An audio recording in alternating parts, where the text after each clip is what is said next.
wabarakatuh. Perkenalkan, nama saya Septika Ramayanti dengan NIM 856283801. Baiklah, di sini saya akan melakukan praktikum IPA dengan materi sistem pencernaan pada manusia.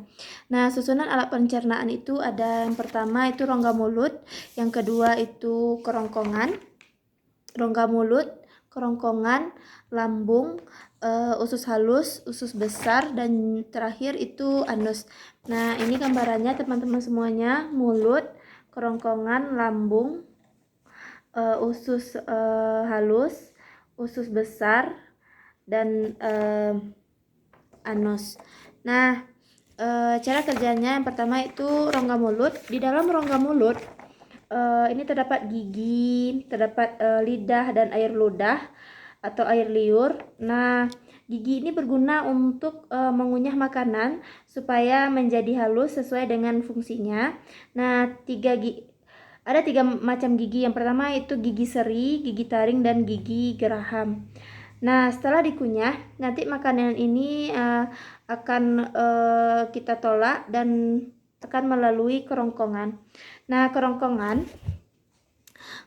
ini adalah bagian saluran pencernaan yang menghubungkan rongga mulut dengan lambung. Kerongkongan menyerupai tabung yang panjangnya sekitar 20 cm, mulai dari faring atau anak tekak sampai lambung. Dalam kerongkongan terjadi gerakan peristaltik, yaitu gerakan meremas-remas yang dilakukan oleh dinding kerongkongan. Gerakan peristaltik inilah yang mengakibatkan makanan terdorong masuk ke lambung.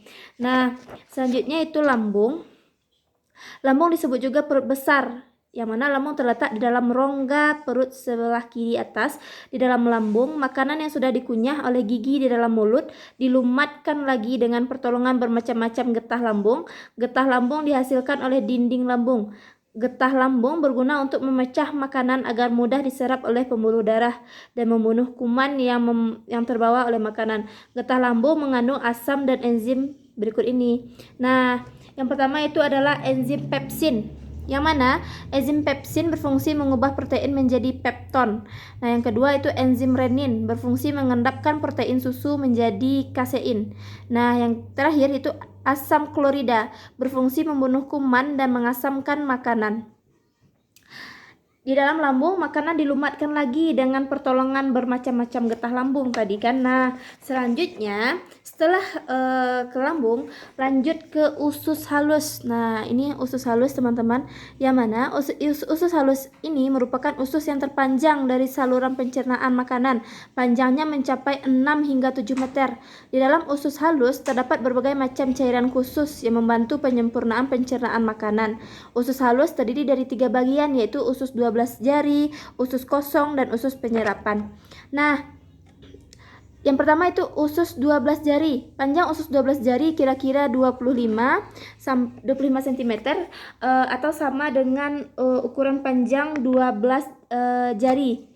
Yang mana jari yang digunakan itu adalah jari orang dewasa.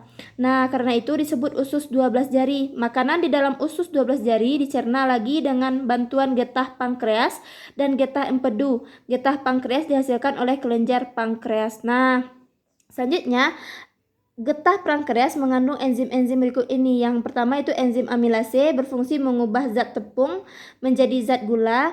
Enzim tripsin berfungsi mengubah protein menjadi asam amino, dan enzim lipase berfungsi mengubah lemak menjadi asam lemak.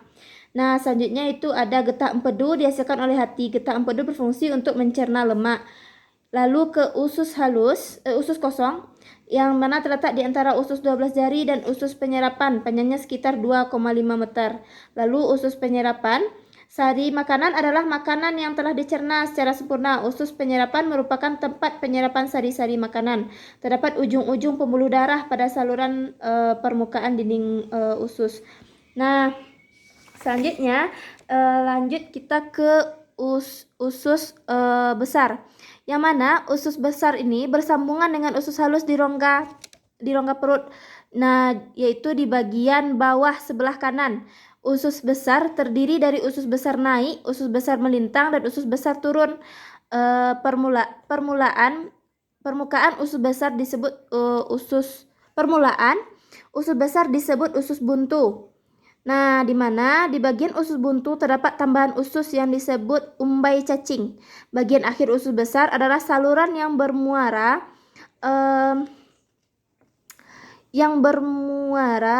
di anus. Di dalam usus besar sudah tidak terdapat penyerapan sari makanan, melainkan hanya penyerapan air. Nah, di sini terdapat bakteri pembusuk yang berguna bagi tubuh karena membusukkan ampas makanan sehingga mudah dibuang menjadi kotoran. Nah, kotoran ini keluar dari tubuh melalui anus. Nah, di dalam usus besar hanya terjadi penyerapan air. Nah, baiklah, itulah praktikum IPA mengenai sistem pencernaan manusia. Sekian dulu, terima kasih. Assalamualaikum warahmatullahi wabarakatuh.